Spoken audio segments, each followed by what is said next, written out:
আপনারা কি বের হবেন?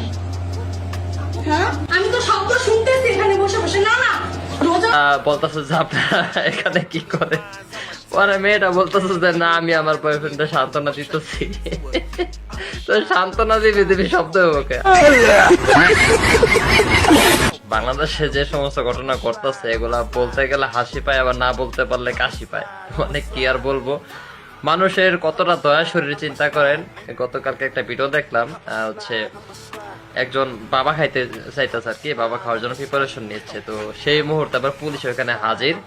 তো বেচারা বলতেছে যে স্যার আমি যদি খাইতে না পারি আমি একটু হাইটেও যেতে পারবো না।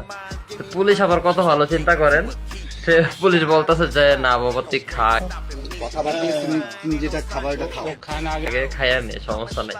কতটা দয়া শরীরে চিন্তা করেন। আবার একটা ভিডিও দেখলাম আজকে সকালবেলা, শপিং মলে একটা হিন্দু বয়ফ্রেন্ড একটা মুসলিম গার্লফ্রেন্ড আর কি।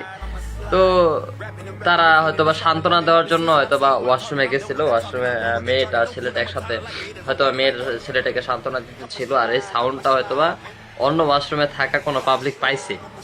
আপনারা কি বের হবেন? হ্যাঁ, শব্দ বসে না করবেন।